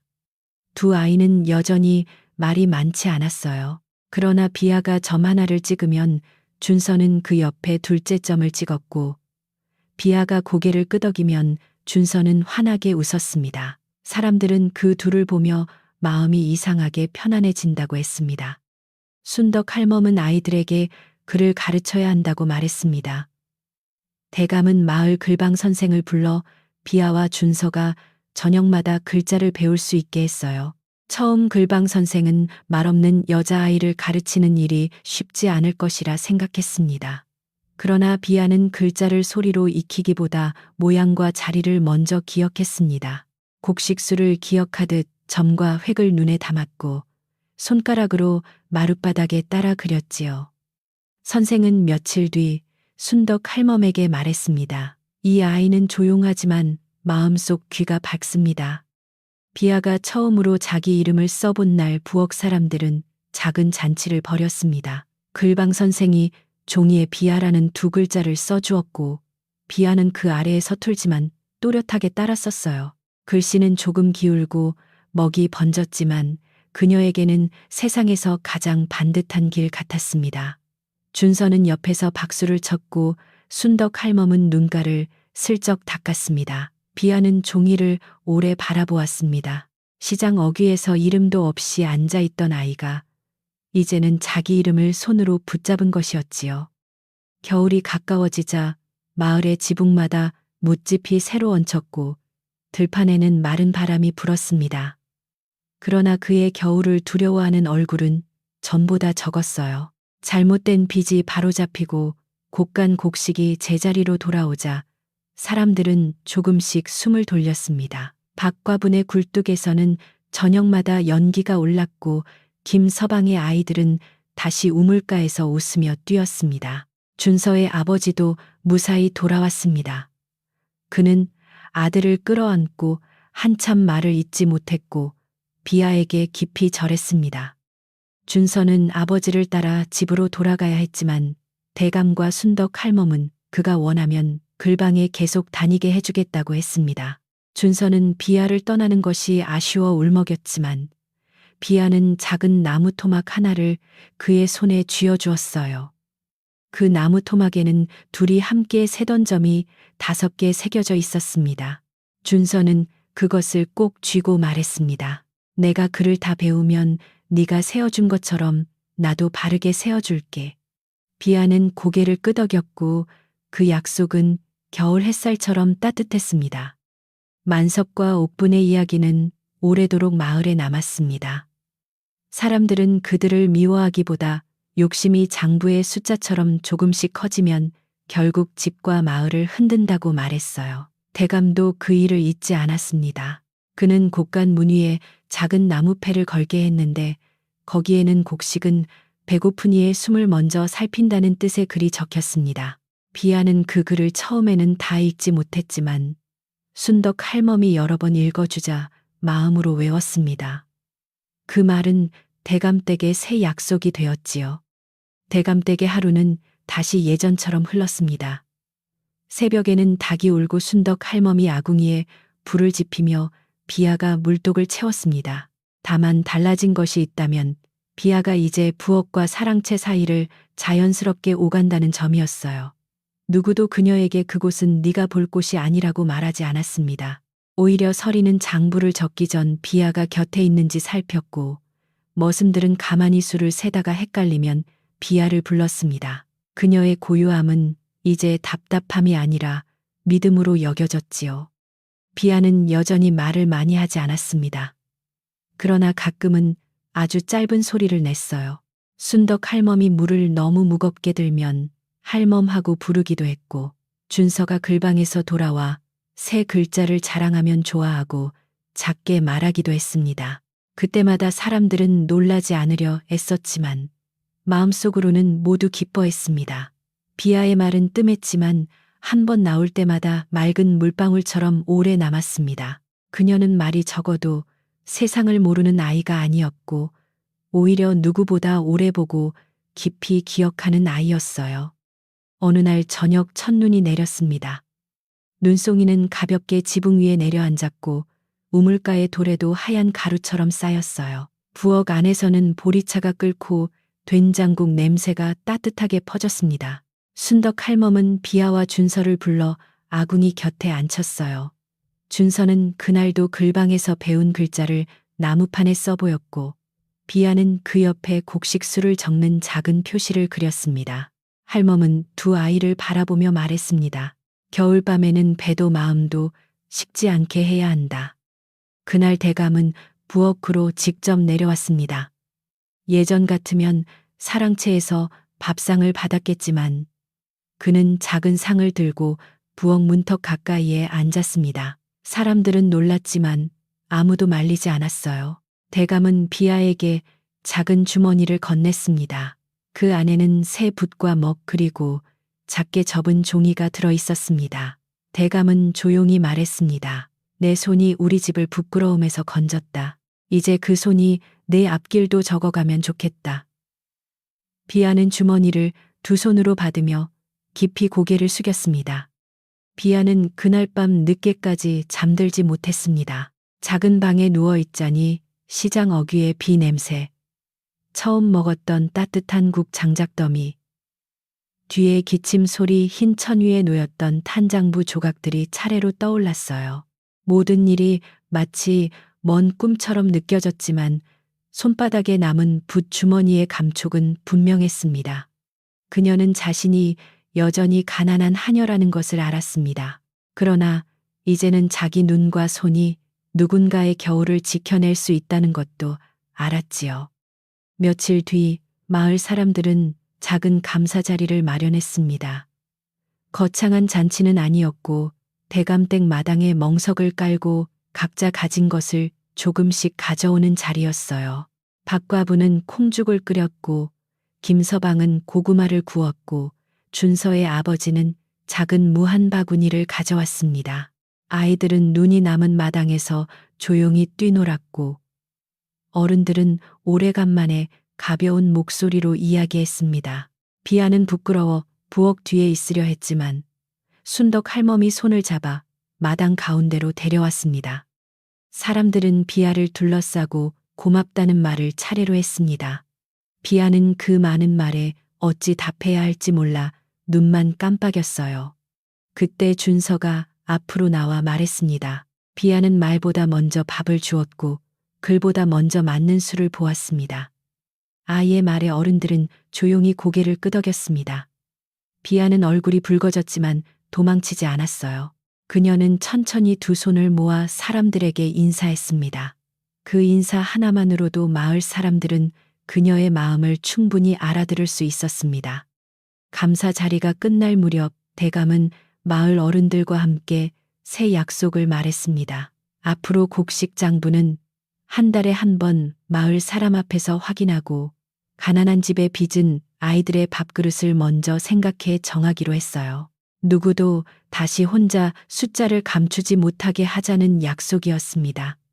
비아는 그 약속을 들으며 흰눈 위에 남는 발자국을 생각했습니다. 길은 혼자 걸으면 쉽게 지워지지만 함께 걸으면 더 넓고 분명하게 남는 법이었지요. 그녀의 마음에 조용한 기쁨이 내려앉았습니다. 밤이 깊어지자 사람들은 하나둘 집으로 돌아갔습니다. 대감댁 마당에는 발자국과 웃음의 여운만 남았고 부엌에서는 마지막 그릇을 씻는 소리가 들렸어요. 순덕 할멈은 비아에게 오늘은 일찍 쉬라 했지만 비아는 장부가 놓인 작은 상 앞에 앉았습니다.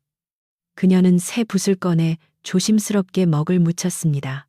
아직 글씨는 서툴렀지만 오늘 나눈 곡식의 수와 남은 양을 천천히 적어보려 했어요. 비아에게 그것은 일이 아니라 마을의 밤을 지키는 작은 불씨였습니다. 순덕 할멈은 문가에 기대어 그 모습을 바라보았습니다. 아이의 어깨는 여전히 작았고 손도 아직 가늘었지만 그 손끝에는 흔들리지 않는 힘이 있었습니다. 할멈은 옛날 시장 어귀에서 비에 젖어 있던 아이를 떠올렸어요. 그때 그냥 지나쳤다면 이 집은 얼마나 큰 어둠을 오래 품었을까 생각하니 가슴이 서늘했습니다.